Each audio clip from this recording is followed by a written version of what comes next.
to really be a magnet for everything around you so that, you're able to really benefit and learn from everything that happens. Because I will tell you, I just don't think that anybody stops learning. There is never the end to any profession, including this one. Welcome to How I Made It in Marketing from Marketing Sherpa. We scour pitches from hundreds of creative leaders and uncover specific examples, not just trending ideas or buzzword-laden schmaltz, real-world examples to help you transform yourself as a marketer. Now, here's your host, the Senior Director of Content and Marketing at Marketing Sherpa, Daniel Burstein, to tell you about today's guest. I started my career as a copywriter, and I learned a key part of my value to any client or any employer was not just the way I shaped words or filled a block with text. It was to advocate for the audience, for the customer, take their viewpoint. To this end, being an order taker was not going to help me create great copy or great marketing. I had to get underneath any requests or feedback I received from a client to understand what they were really getting at and hypothesize how the audience might react. So I love this lesson from our next guest. Figure out the problem. A lesson she learned early in her first job as an advertising account executive and still uses to this day as a brand side marketing leader. Here to share the story behind how she learned that lesson, along with many more lesson-filled stories from her career journey, is Lynn McClowshek, Director of Brand Marketing and Business Development at CannonDesign. Thanks for joining us, Lynn. Sure. Hello. Thanks for having me. So let's just take a quick look at your background just to cherry pick from LinkedIn. You have been on both sides of the ball, so to speak. On the agency side, you were, for example, SVP, Director of Client Services for Della Femina Advertising. On the brand side, you've been Senior Director of Business Development at CBRE. And for the past 4 years, Lynn has been at CannonDesign. CannonDesign is the 8th biggest architecture firm in the country, according to Architectural Record, and is the number 2 most innovative design firm in North America, according to Fast Company. And McClowshek oversees a team of 60 creative writers, graphic designers, digital marketers, business developers, strategists, videographers, and photographers. So that's a lot there, Len. So what is your day like as Director of Brand Marketing and Business Development at CannonDesign? Yeah, that's a good question. A lot of it has to do with working with lots of audiences, lots of people, lots of audiences. And, that requires a lot of pivoting, a lot of perspective and a lot of energy. So I feel like I get the privilege of moving across the firm in many ways. So I could be working with my team, all those folks, all those 60 plus folks that you just mentioned, everything from business development to communications to graphics and marketing. It could be meeting with facets of my team. It could also be meeting with cohorts that have been collected across the firm to work on initiatives like client leader training or national builder relationships or, bringing on a new CRM platform comes to mind because that's front and center right now. But it could also be something at the office level. I'm very involved with the New York City office. That's where I work out of. And so I'm part of that leadership team. And that really gives me the opportunity to understand end-to-end how to run a business at an office level at this firm. And that's so incredibly important to me because before I took this firm-wide role, I did operate more sort of on the ground. And creating that connection in this role is so incredibly important to me because I experienced the disconnect of sort of that corporate enterprise level connecting with folks who are doing the stuff and making stuff happen on the ground. And if I can't do stuff and connect with those folks and create things that are relevant and that resonate with them, then I'm not being helpful. And then I'm not being good at what I do. So that's really, in a nutshell, what I think about every day when I get here. That's great. And I can see from the diversity of your past experience, how that's fed into what you've done today. So let's uncover some of that. Let's look into that. Okay. First, we begin by talking about stories, about the things you made. As I've said before, I've never done anything else. I've never been like a podiatrist or an actuary, but I don't feel like other careers, they get to make things like we do. As marketers, we get to make things, and that's a lot of fun. So your first lesson was obstacles are opportunities to make things happen. So how did you learn that lesson? Yeah. So this is back when I was in advertising. And, my boss, we love to call him the productive procrastinator. I never knew there was such a thing called productive procrastination until I met him. If you ever wanted something else done, you would ask him to do something else. And then suddenly the thing that you didn't need him to do, he was doing, but the thing you needed him to do was not getting done. And, when you're working as an account executive, as I was working with clients and client service being so important, trying to get things pushed through and having to wait and wait and wait for him to get to the thing that you needed him to do caused a lot of stress for me, because it put a lot of pressure on me being able to service the client and making a lot of excuses and putting me just really in a bad spot. And I feel like I tried to have a conversation with him about it, and it went pretty poorly because, first of all, I got very emotional, which was just the thing you just don't do. And so then it became about, oh, you're emotional. Are you okay? And it's like, no, I'm not okay. And I'm not okay because of you. And so it went really poorly. And I walked out of his office thinking, I'm not going to let that happen again. And so I sat there and thought, what can I do to get past this obstacle? Because it clearly wasn't going to come from changing him. So something else had to change. So I started to think about, how can I push things forward, but keep him informed so that I'm not doing things without him knowing and blindsiding him, but at the same time being able to take control of the situation and push it forward. So I started to have conversations and document those conversations with him copied. I started to tell him that these are the things that I'm doing. And things were going fine. And I think it allowed him to see what I was capable of. And I started running with it. And once you start running with something, if you can run fast enough, you can get away from those balls and chains that are kind of holding you back.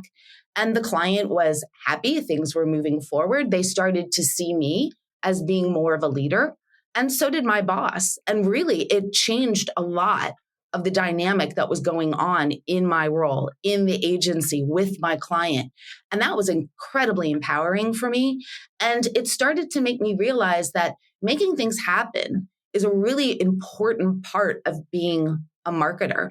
And it's not even just being a marketer. I mean, it's a skill, being able to creatively problem solve those kinds of things to get those kinds of barriers and challenges out of your way. You have the ability to chart that course.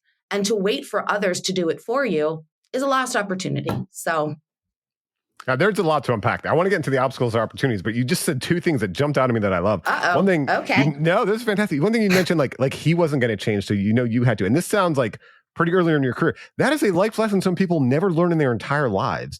So to learn that early in your life, I've heard the quote I love, everybody wants to change the world, nobody wants to change themselves, right? Because we're all looking like it's somebody else's fault. Like that, like you could be frustrated in that role for 10 years. Like, I'm going to change that person. They're not, whether in your personal relationships or your career relationships. So I just want to call that out. That is just a beautiful life lesson. The other thing I wanted to mention is, in this industry, it feels like there are a lot of productive procrastinators, right? Oh. And I am not one. And I agree. It drives me nuts. Like, I am not one of those, we're going to pull the midnight oil and make this amazing client pitch and blah, blah. I'm thinking like 3 weeks ahead. What do we have to work on? So I love what you mentioned that too, because I mean, that frustrates the heck out of me. And that if you're not a procrastinator and you're working this industry, you better take Lynn's approach and figure out how to work with those people, because you will be working with them. But the thing I want to dive deep into this is this is a great lesson. So how did this mindset, this obstacles or opportunities mindset, when shifting through different industries in your career, how did you use this? Because, for example, when I interviewed Michelle Huff, the CMO of user testing, on how I made it in marketing, her lesson was obstacles or opportunities if you choose to view them as opportunities. And she talked about like career obstacles and how she would use those and move through those. And looking at your career, right, you have experiences in these different industries, right? And someone could see that as an obstacle, trying like, oh, like, okay, I'm in my industry now. I'm staying in my lane. Boom, boom, boom. I'm going through here. Or I would imagine it could be like a real beginner's mindset. It could be an opportunity. You're like, hey, I don't have experience in that industry. I'm going in, but I'm bringing some stuff with me. I'm bringing, what I learned over here, and I'm going to have a unique insight here. So I wonder if that same obstacles or opportunities, when you were moving through your career progression, did it help you? Yeah, it absolutely helped me. I mean, you said a couple of things that really resonate with me about sort of like bring your stuff with you. I mean, yeah, for sure. You always can repurpose. I mean, look, the beauty of marketing, and, I think about this, is that the idea of repurposing or translating, I mean, those are magical words to me in marketing. And I think that, there are always things that have the ability to be transferred, that to bring with you. Whether that's how you've worked with someone. Like a good example, I just got done talking about my boss and how that was a very frustrating situation for me. So I knew I could do that. So you're confronted with that again in a different situation. It's like, oh, I've done this before. Let me think about how I can apply that to here. Or, oh, I used to work this way with a team and it was really successful. Oh, different industry. But the work habit, that practice can certainly translate. So I'm always looking for cues to pick up and to see how things that I've done before can be repurposed and brushed off in sort of a new way.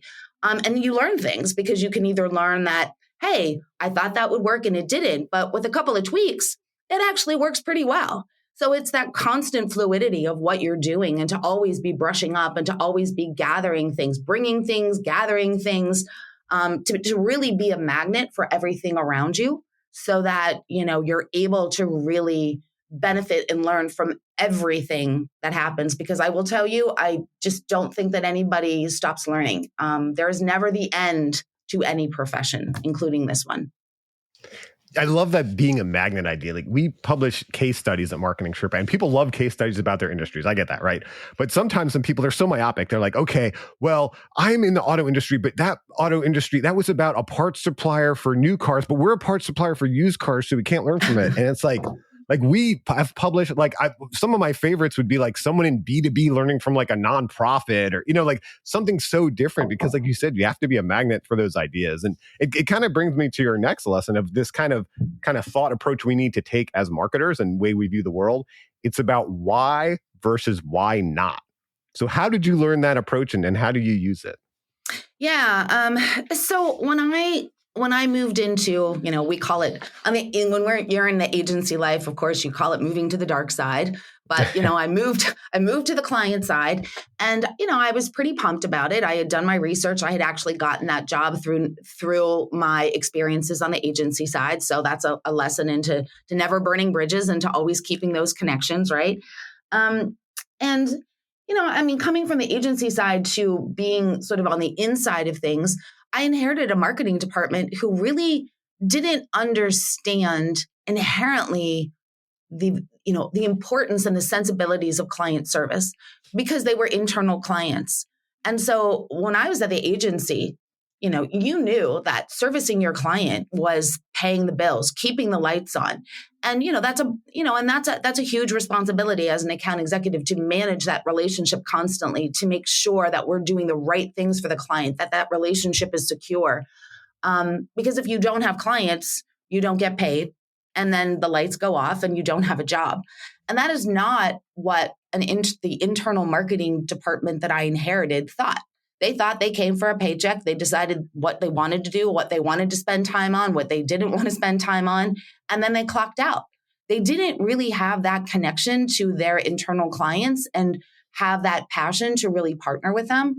So it was really interesting. I kind of had this light bulb moment where I realized that they were always questioning it from the perspective of why. And I was always saying, why not? Hey, new ideas, new opportunities, chance to break through, do something exciting, like increase our capabilities, show people what we can do. So we had to meet somewhere in the middle. And a lot of it had to do with leading by example, being able to show what it looks like when you help someone and they get excited about your idea and you can partner to help make it happen. And then together you see success. And then it comes back around and you're sharing in that experience. And when people started to see that on the team, oh, wow, someone's coming down to the floor to talk to Lynn. What are they talking about? Wow, they seem like they're having a good time. What's going on in there? Oh, wow, they just did something together. What did they do? How can I be part of that? So you need to kind of build that excitement about why it's okay to do something that feels a little strange and a little different and that might put you out there and might, actually ask you to work kind of harder than you're used to because there's lots of reward in that. Yeah, feeling a little strange and different. I feel like it's what we as marketers are supposed to be doing, right? To push the envelope. But it also gets me thinking, when I hear that story, okay, you go from the agency side to commercial broker side. It's a story I've had. I went from agency to software companies. A lot of people had, you go from, so this is probably going to sound bad and rude to anyone working in those industries. You go from a creator type of environment to a kind of boring gray walls, environment, right? Yeah. And so that could be a culture shift. But I kind of wonder for you, you also went to work for an architecture firm where it seems like they're like kind of almost people like us, like that is a creative group. And I wonder what that has been like for you, and if you've learned from those architects anything, because for example, you use it why versus why not. I love that. It's from George Bernard Shaw. He said, "You see things and you say why, but I dream things that never were, and I say why not." And like, man, when I had to pick a career and I found out about advertising and marketing, that is the way I thought, and I loved it to be able to push that creative envelope. It's why I call this podcast How I Made It in Marketing. It's, again, not just, okay, we're successful. It's we make things. We are creators. We get to create. And like I said, many of the, companies I've gotten to work in, or most marketers I talk to, they're not of that same ethos. But I mean, come on, architects, it seems pretty cool. So I just wonder, like, what have you learned something, not just being marketing and advertising and stuff, but being around also a, architecture design type of firm and those type of creators as well, about this idea of taking a look at something and saying, why not? Yeah, absolutely. Interestingly, I ended up in architecture because of the fact that a lot of when I was building out the team, when I was in commercial real estate, interestingly enough, a lot of the folks that I hired came from architecture. And I was just amazed at their knowledge, at their work ethic, at their creativity, at their willingness to go there with me. So ultimately, when I landed in architecture, I was really excited because I thought, wow, this is going to be great. And, it has not disappointed on any level. I will say that I have the pleasure of working with some of the most talented, smartest, and curious people, that I've ever met with. I am, unfortunately or fortunately, depending upon which way you look at it, never the smartest person in the room. And that's a good thing. I feel like, yes, we all like to feel like we're in control. We all like to feel like we know things, but it's really great to feel as though you walk into a room and there's someone that's going to tell you something that's going to blow you away, that's going to challenge you, that's going to make you a little scared and a little fearful about what's going to come next. We work, our team works with an incredible amount of ambitious people who are really pushing the envelope, and they're really asking us to help them do that. And that's an incredibly challenging but rewarding experience. So it is, you are correct in saying that design, being in an architecture firm is incredibly creative. And it also, they also make things. So that's a lot of fun too. So we like to be makers and creators. And, I think they're extremely appreciative of how we bring their ideas, their dreams, their challenges to life. So there's kind of a mutual appreciation, which I think is also incredibly important to making things kind of hum and fire on all cylinders. Yeah, I mean, one thing I appreciate from architecture from the outside, because I've never got to work into it, is they can be creative, but it has to function, right? Like the Guggenheim is amazing, but it functions. And where I think we as marketers or advertisers fall short is we have some amazingly cool website or app or something, right? But it just doesn't function for the user. Or we have this awesome campaign because it's so creative, but it doesn't function because it doesn't get that message across. And so that's something that's always marveled me. The only thing I knew in school, they had these cool models, right? But when you look at like a beautiful, great building of the world and you see, it's so creative and stuff, well, man, the HVAC system works and the toilets flush and all these things happen. Like, it functions. So externally, that's something I've always appreciated about that industry. But your next lesson, which, ties in very tightly too, is don't stay in your lane. So I love this idea too, because again, like I said, whether it's deciding what we're going to learn from or what we're going to do in an industry, sometimes we're just like so focused myopically versus what can we learn from across that organization and really be part of it. And like you said in your previous story, not just be these kind of marketers off to the side here, but be part of it. So how did you learn this don't stay in your lane lesson? Yeah, I mean, I think I had the benefit of starting out my career in smaller places. So, when I had a management training job where I kind of, my light got, I feel like I saw the briny shite light of advertising thanks to a coworker. And so when I first started my career in advertising, I was working for boutique firms.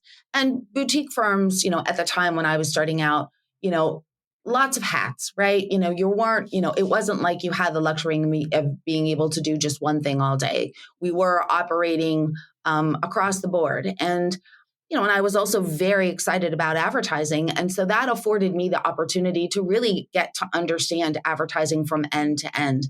And, it was interesting because as I got older in the profession and, I was sort of more in a senior position where I was hiring people to be part of the team, it was always interesting to me when we would hire people from larger agencies.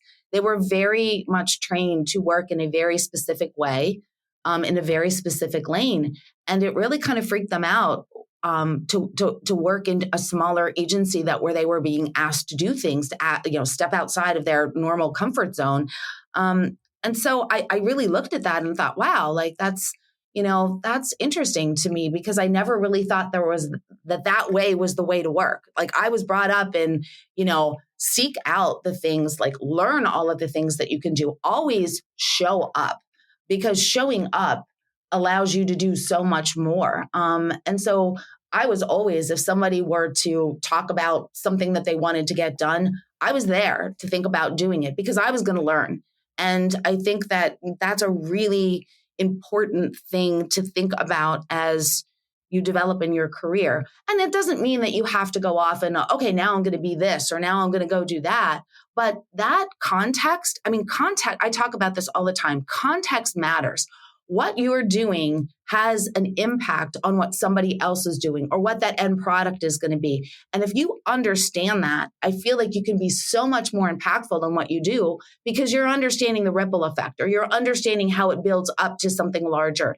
And, I just always find that to be a fascinating aspect of working and of just really opening your eyes and thinking about the multitude of things that are going on around you. It's really valuable. And I just really think it makes you a more valuable input to any initiative or any process or any job.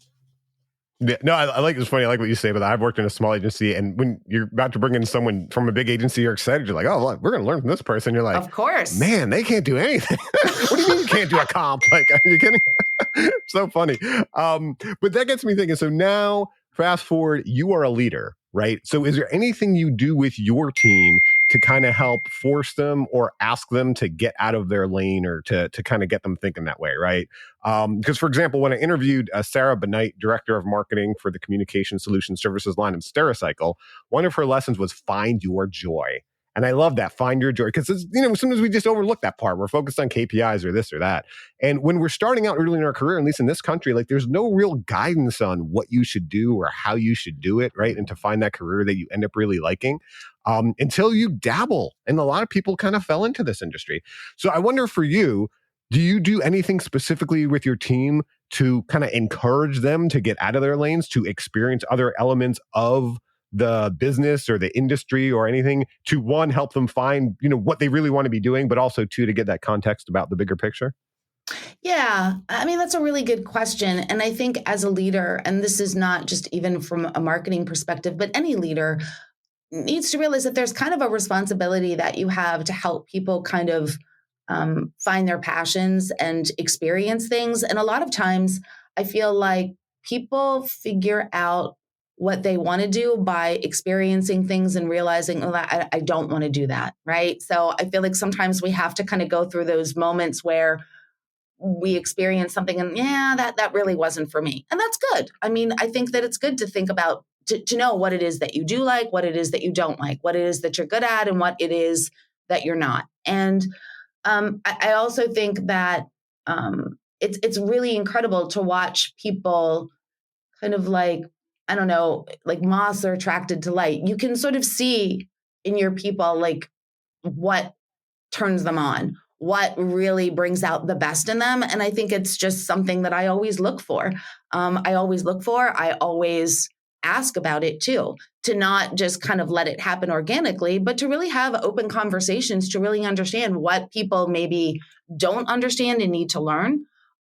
Maybe where people might be struggling and there might be an opportunity to strengthen their skills, or something that you can really tell, like, hey, I really want to get involved with this, and to make room, because that's another thing as leaders that we need to do. There are things that I love to do and I would do them all day long. And I have to realize that, I love doing those things, but there are other people on my team who probably would like to do those things or are interested in taking a stab at those teams and those things. So how do I back away from that and stop that auto response that I have? Like, oh, I've got this. It's like, well, I could have this, but I could also lean back and let somebody else who I know is excited about that try it and utilize me as a sounding board instead of me just doing the things that I like to do because I know I can get them done and it'll be checked off the list. Yeah, that's true leadership and growth, right? Now, when you're able to do something, but the next level is when you're able to enable someone else to do something. And collaborating with those people is a key part of our career as marketing. And that is what we talk about in the second half of our podcast. We're going to talk to Lynn about lessons she learned from people she collaborated with. But first, I should mention that the How I Made It in Marketing podcast is underwritten by MECLabs Institute, the parent organization of Marketing Sherpa. You can get 10,000 marketing experiments working for you with a free trial in the MECLabs AI Guild at meclabs.com/AI. That's MECLABS.com/AI to get artificial intelligence working for you. So as I mentioned, lessons from the people you collaborated with. Let's take a look at this first lesson. You said, figure out the problem. You learned this from Mark Mueller, the creative director at various agencies. So how did you learn this from Mark? Yeah, well, that was at my first advertising job, and he was, an experienced creative director and somewhat intimidating. And so when coming back from the client, I always thought that the thing to do as an account executive was go to the meeting, take copious notes, come back and tell them everything the client said, good, bad, or indifferent. And then, I think we talked about, the idea of being an order taker. I've been a waitress. I know what it's like to take an order. So, but this is not a waitress job. This is the ability to hear things and to really understand how to deliver feedback in many ways to people who are very married to their ideas. In fact, in love with their ideas, so much so that they can't hear anything else except their idea. And so, when I had a really bad conversation with him once, he really helped me understand that, like, if you want people to listen to what you're saying, think about who you're talking to, think about what it is we're trying to do, and figure out how to give somebody a problem as opposed to the solution. So if the client says that they like the color blue and there's Mark Mueller saying that green is the best color, it's not really about green or blue. And it might not even be about the color at all. What's the problem that we're trying to solve? And if we can kind of go back to that and realize that we have to solve a problem as opposed to pick a side, then I think it becomes a much better, more collaborative conversation. And people are invested in getting the right answer as opposed to quote unquote their answer.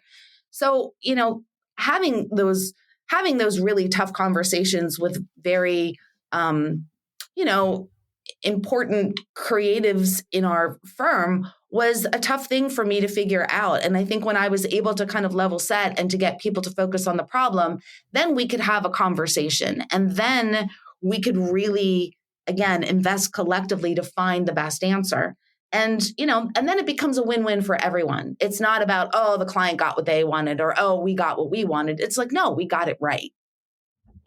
So let's flip the script now. You're on the brand side. I assume you're working with agencies on some level. Like, what do you do? Or do you have any advice in how you work with agencies now to make sure you're getting this side of the point across, right? Because I remember, like, when I worked on the agency side, it was always like, oh, the client, they don't know what they're doing. And like, we're saving them from themselves. You're just trying to work around them to get good work done. But then coming on the agency side, you have some agencies do stuff and you're trying to screen like, that's not right for our brand. Like, not that what you're doing is bad or wrong. It's like, this is not us. It's not right for us. It's not what, and even like getting into some of the more technical work, like SEO type of work or some of that. And they'd explain, no, this is how Google works. And it's kind of like, I don't really care how Google works. Like, yeah, we want traffic, but like, we're who we are. And that's first. Let's serve a customer and then let's worry about serving Google. So I wonder, like, have you learned something from that experience of being that account executive and being on the agency side to now work with and enable agencies? Yeah. We work with a few, we do a lot of things, I will say, internally. And so internal clients, it's interesting to have conversations with internal clients and help facilitate those conversations. But with working with outside, agencies too, in a few instances, certainly it's like, I kind of know what's happening. So, it's like, oh, here we go. Here comes the sell. Here comes the, wow, blah, blah. So I kind of feel like I've got a little inside intel going on. Like I can sort of figure out like the psychology of what's happening on the other side. But at the same time, I also think it's really important to be a good client. And, because I've been, I've worked with clients that are just not nice, and I mean, we've all worked with bad clients that don't pay you enough, clients that don't value your thinking, clients that, tell you that they want to partner with you, but at the end of the day, they just want what they want. And so you feel as though you have no control and you feel less invested in success because you feel like it becomes too transactional. So I really have tried to be a good client, to understand what giving good direction is. And to being able to help people understand the why. So, okay, so we don't like it. It's very easy to just say, hey, we don't like this and walk away. Go figure it out. I mean, if you want a good result, I mean, garbage in, garbage out, right? You have to be able to articulate what it is about something that you don't like. Why isn't it aligned with how, like, the direction of our brand, or why isn't aligned? Do we feel like it's not going to serve the purpose that we're looking for this particular thing to serve? So you have to kind of lead them to understand what, again, going back, like, what is the problem? Like, I've hired somebody to help me to solve something. So if I'm going to sit there and say, well, here's the solution, then what have I hired them for? I mean, I need them to go away and to think about all of that input that I've been giving them and to come back with something that's even better than what I thought could be the solution. So you have to lean into it. You have to stay in the problem. You have to be able to articulate the problem in a way that gives people a way out. Yeah, your next lesson, you mentioned support is everything. It sounds like you are supportive of not only your employers, but your agencies. Good for you. But you learned this lesson from Kyle Shotman, the president of Mid-Atlantic Markets for CBRE and formerly the executive managing director of CBRE New York. So how did you learn this from her? Yeah, I mean, first of all, like, she's a wonderful person. I can't say enough about her, and I miss her every day. So if she's out there, hello, Kyle. I think Kyle was my first introduction to a really great boss. I never knew what that was like. I would say that I spent the first half of my career figuring it out myself. And there's a lot to be said for that. Absolutely. I think that, you want to figure things out. You don't always need people to tell you exactly what to do and when. You have to have and build that muscle of, like, good instincts. But I would say that the first half of my career was a lot about looking at what others did and not doing that. So it was kind of like, okay, don't like that. Didn't think that looked successful. So not going to do that. So I'm going to find something else.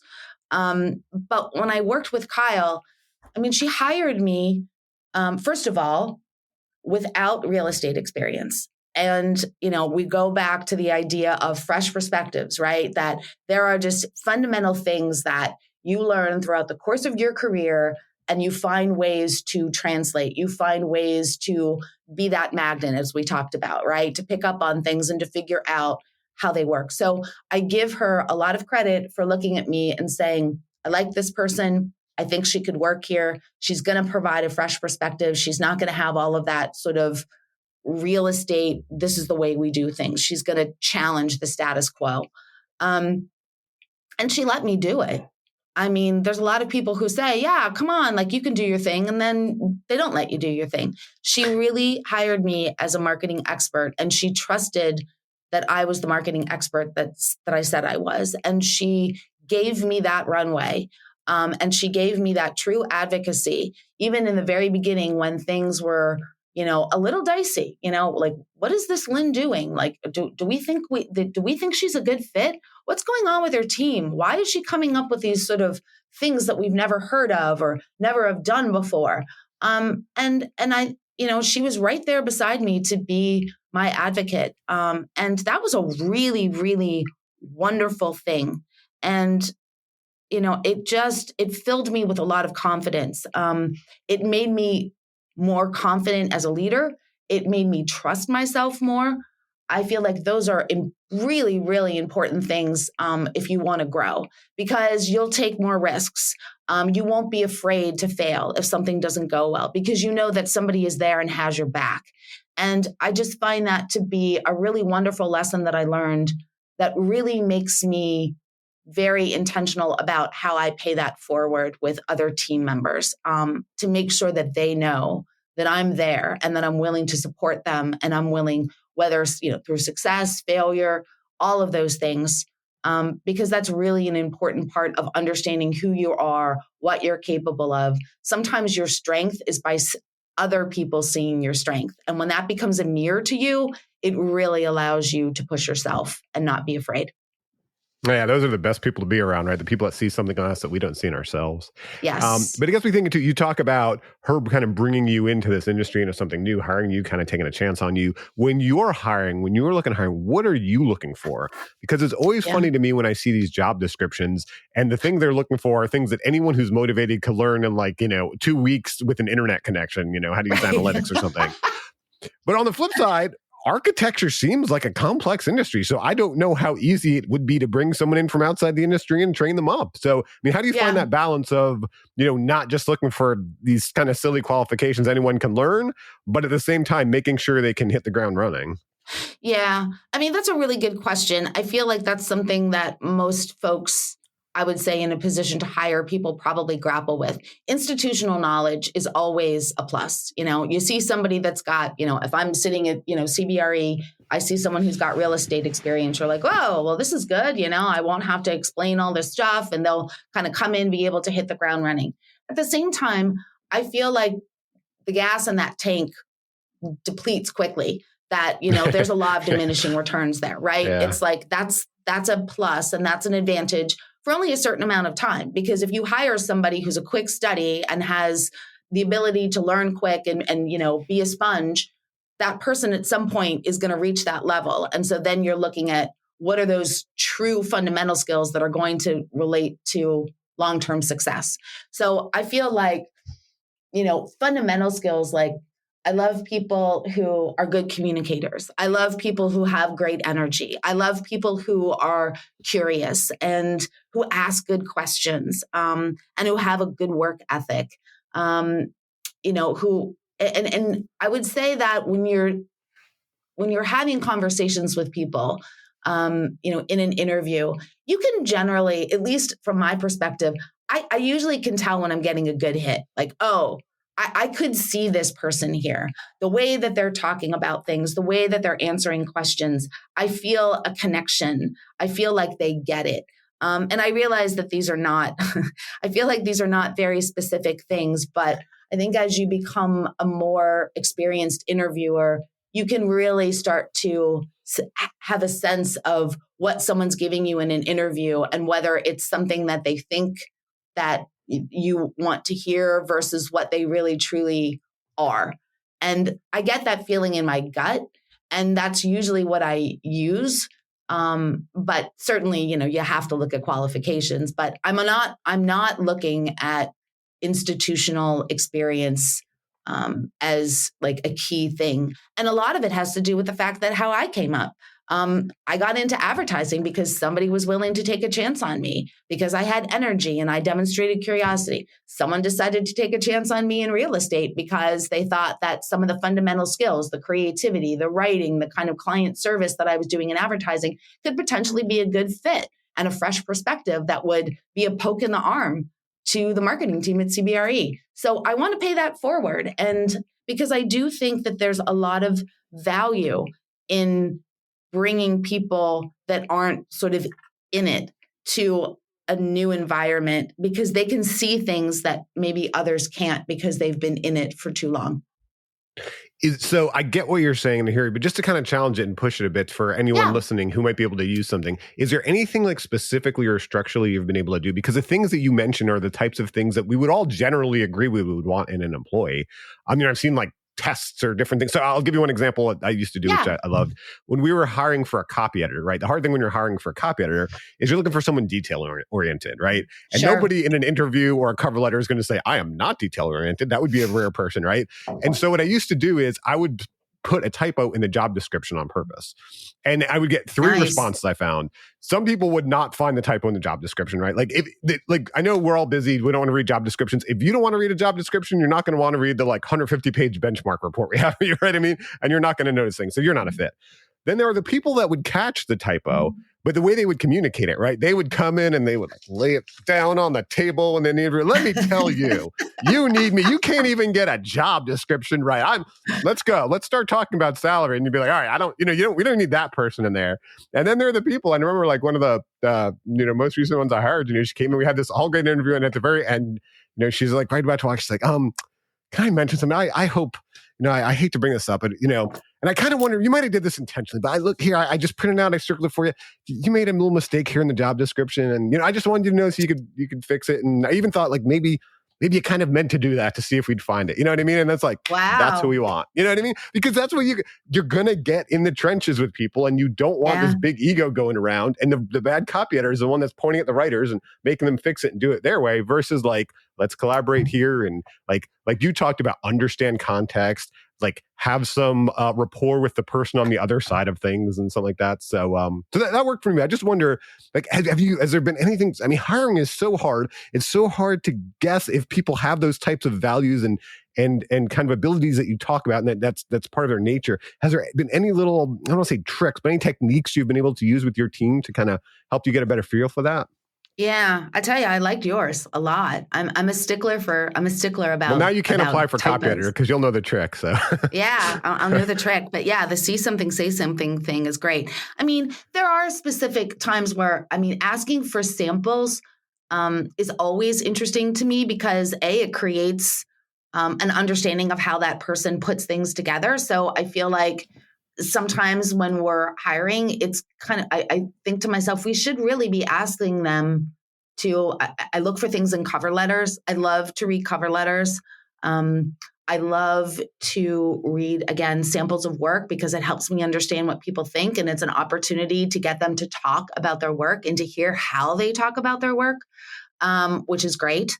I also love thank you notes. I feel like it's becoming like a lost art, which is sad. I mean, I will tell you, I can't tell you how many interviews I have over the course of my career where I have come back from interviews and have crafted very specific thank you notes based on conversations that I've had with a variety of people.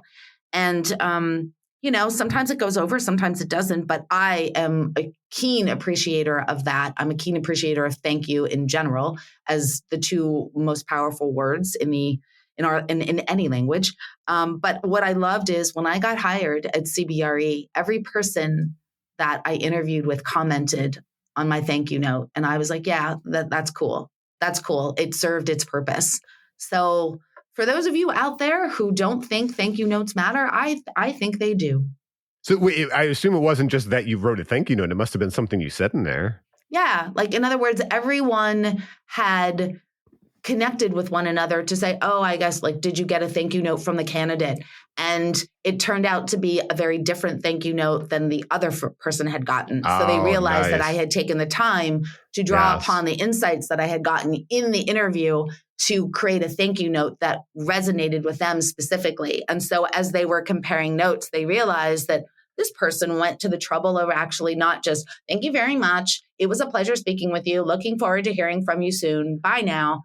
So I feel like that's a lost art. And I think that really can help people distinguish themselves. And it also shows that, it shows a couple of different things, right? It shows your work ethic. It shows that you've been listening. It shows that you know how to write. So there's a lot of stuff going on there that you can bring out in yourself. That person. Yeah. You mentioned samples. One thing I'd mention real quick, something I learned is, back when I would, in advertising, have your book and show your portfolio around. And the thing I would love about it is the stories behind the things I made. It wasn't just the thing, which is funny. This whole podcast. And so that's one thing I really learned too in interviewing. It's like, you see these pieces in books and it's like, okay, were you like the lead art director or were you like a junior intern that comped it up? And it's kind of rude to ask, but getting into... You need to know. Right. And just getting into the process. Okay, how did you come up with this idea? Not just how did you come with that. How did you pitch it to the client? How did you get the client to buy it? And how did you get the AE to buy it? And how did you work with the writer? Kind of getting those can kind of break down too, like, okay, what role did they really have on this piece? And so that's another thing I learned. one last lesson here, and I feel like this is the other side of the coin where we talked about don't be an order taker. You said dismissing an idea makes it more powerful, right? And I think this is so key too. You said you learned this from Jim Tenney, the former president of Della Femina Rothschild, Geri and Partners, and currently founder and owner of Blackbird Advertising. Yeah. So how'd you learn this from Jim? Yeah, I mean, I want to give a shout out to Jim. He was a mentor to me throughout my career in advertising. I don't think I would have stayed at Della Femina had it not been for Jim, although I do love Geri. But he really has a brilliant way of thinking. And he just always was really, you could just see his mind working. And when we would get disappointed or deflated about a client not accepting an idea, or a client being difficult, or a client not listening, and you just keep doing the same thing over and over again. And I mean, we know that that's like running into a brick wall is never a pleasant experience. So how do we get past that, right? How do you get past that obstacle? And he helped us realize that if we're not talking to the client in a way that is lifting them up and giving them and their ideas credibility or validity, if we're not doing something with that, then we're just kind of being dismissive. And that can really break down a relationship. So you have to get a client, whether it's, an external client, if you're working at an ad agency, or if you're working, here I am at CannonDesign, or anybody that's working internally with internal clients, you have to figure out how to get them in the boat with you. And throwing them out, throwing their ideas out of the boat is only going to make them feel as though they're not valued, that their ideas aren't valued. And sometimes it's their ideas could be good. You're just not listening to them. You're not listening to them, or you're not looking for that problem. And so how do you take those ideas? How do you potentially see the value in those ideas and figure out a solution? Or do you also realize that if somebody is interested in an idea and passionate about an idea, they want to see what you think of it. They want to see the result of that. And if you keep it off to the side, it just gets bigger and bigger, because it's like, well, why aren't they doing something with this idea? I really need to understand why. And if you're not paying attention to it, again, it just becomes more and more important to them. They're not going to see anything else. They're only going to see that you're not paying attention to something that they've asked for. And so when we started to think about that, we started to realize, like, okay, yes, it's more work. And of course, that's the other piece of it. Creatives, you're going to make me do this, this idea that doesn't work. You're going to put me through this. And it's like, well, think about it this way. If you want your idea to be listened to, if you want people to really see what you're trying to say, you have to be able to show proof of concept. So if you don't think their idea works, show them, explain to them why it doesn't work by demonstrating something, bring it to life, and then show your idea. And then that way, give them what they asked for, and then give them something else. Because unless you give them what they ask for, they're always going to go back and want you to fill that hole. And you're not going to get that engagement and investment that you're looking for. Yeah, the approach I've always taken, and this is somewhat controversial because there's a lot that don't agree with me, is you kind of give them what they expect. There's three options, let's say, right?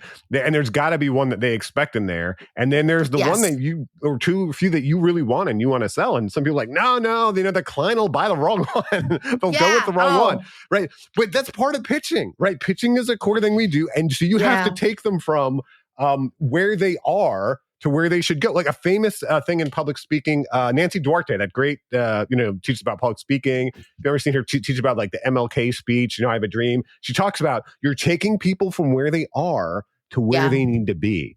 And so I agree with what you're saying. I don't think you can just dismiss it and keep trying to push your idea. You need to show them, like, here's how that would work. And maybe there's functional parts of it, but boy, if we did this, we could really do something better. Right. Right. And so much about that. And I do want to talk a little bit about this, because this is something else that I feel like Jim was a master at, and that, I think we all work on, is the ability to sell that, look, if you're a Mad Men fan and you've watched, the whole thing about the carousel, right? I mean, that is just beauty, that is beauty in a bottle right there. And it's really about the way that you do it, because I've seen a lot of really great ideas just fall completely flat because people don't know how to present it in an engaging and a compelling way to a client. And so and that's a very important piece of it. And the other thing that you said, there are different points of view. And I will say that we have gone through periods where we're like, yeah, don't present anything to a client that you wouldn't want them to buy, because that's the thing they'll buy. And then you've just done it to yourself, right? So you're in control of the situation. Don't put it out there into the atmosphere, because that's the one they're going to pick. But at the same time, but it's again, there, right? That's an advertising jinx. It's there. It's in their head. You can't ignore it, right? So it's about how do you leverage that to your benefit?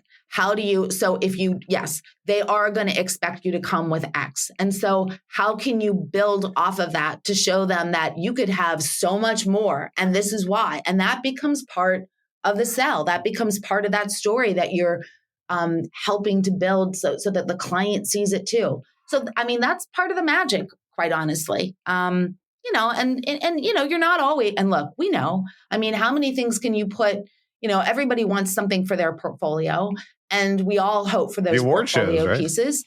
But you're not going to win all the time, but you do want to win when it matters. Yeah. And, I think another great thing you said, pitching is such a core skill in this job, in this industry. Like you mentioned earlier, about, you actually have to get things done too when you're talking about your procrastinating boss, right? It's not good enough to have good ideas. You actually got to get things done. And one thing that really resonates with me that you said, I know sometimes when I've gotten into pitching mode, like you go into a mode and you kind of turn off that listening chip, in your brain, because you are just so no, like you're so focused on getting this idea from my head into yours. And that's a really good point. You'd still need to kind of make sure you're still really hearing them, or you can really overlook some stuff. But I can't let this piece of your career float by without asking you about it. Jerry Delafemina, you mentioned Mad Men.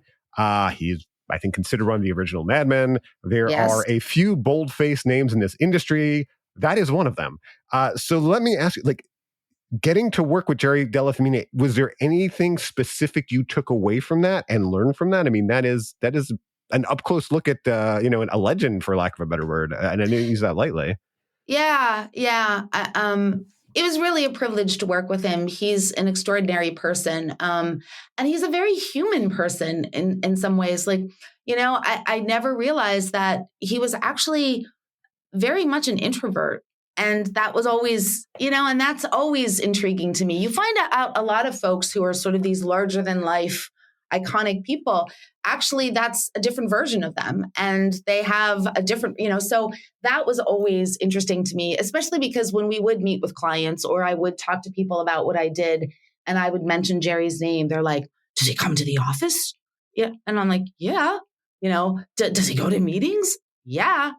He loves advertising. He truly loved, and he still loves advertising. I am sure he's still, to this day, at this moment, sitting at his desk in a full suit, thinking about his clients and thinking about advertising. It's just part of who he was. And he was funny, and he was a great storyteller, and he was a very approachable person. There was never a time when I didn't feel like I could walk down the hall to his office and walk into his office and have a conversation with him. And that was really, that was a really fun part of being there, is being part of that sort of family and that circle.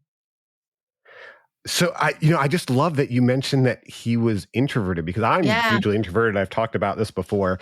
And, from his reputation of having to cut through the noise. I mean, someone might call it bombastic or whatever. But his book was called "From the Wonderful Folks Who Brought You Pearl Harbor," and the joke is, it was I think a pitch to Panasonic that didn't go over. But he did take that approach of, man, we've got to cut through this noise. And so to know that someone who, kind of like me, part of being an introvert is you don't want to draw attention to yourself, but that can still do this role and do this thing of saying hey, we've got to cut through the noise and do something outside. That is a really interesting insight to know. Yeah, it was pretty amazing. And he admitted it to me, and I was just blown away by it. And by the way, a great copywriter.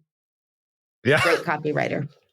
Yeah. Well, and I think, and I'll just do a quick ad for introversion. I think the upside of being an introvert when it comes to being a copywriter, I think it gets harder when you try to do the things like the pitching, like even like putting your own name on the shingle and opening your own, For sure. shop up. But for being a copywriter is when you are introverted, you are listening. Right. And you are curious and you are doing, and those are the things like to be a good writer, you need to be very curious about people because all we're doing at the end of the day, I mean, we talk about like a complex industry like architecture, like commercial real estate, triple net, all these terms, whatever, blah, blah, blah. It's just human nature, man. Like, why would someone sign that lease with CBRE or why would they not? Right. Or Right. why would they decide to go with this design or this firm or why would they not? It just gets down to human nature at the heart of it. And so being curious about people, I mean, there's nothing more important, I think. Yeah, but that's my opinion. sure. So actually, we're at the point in that in the episode where I ask you your opinion. So Lynn, what are the key qualities of an effective marketer?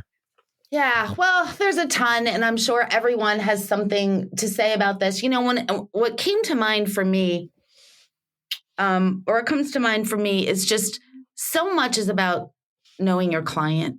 And when I say that, I mean, that means so many things. And that's not even, that could be an internal client, that could be an external client, or just in fact, anyone that you work with. I mean, but when I think about working in the agency, knowing their business, knowing what makes them tick, knowing the relationships that exist within their building and what's important to them. I mean, those are all things that have really served me so well in being able to now be on the client side and think about serving internal clients.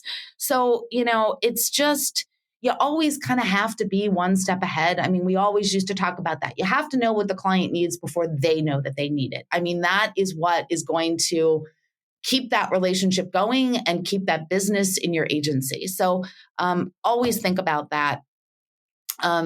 We talked a lot about listening. I mean, I love to talk. I could talk all day. I could talk to a tree. I could talk to a wall. I could talk to, I could talk to my coffee cup. And that's great. And talking is important, but I'm really, really learning to listen more. Listening is so important. We like to think that we have the answers to things. So we like to jump in. We like to say, here, let's do this, or here, I have an idea.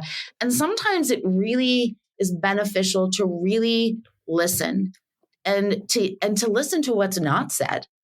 Because sometimes that is the answer. When someone is talking a lot, but they're not really saying anything, it means that there's something else underlying that. So you gotta read between the lines. You have to listen for what is said and what is absent from that conversation.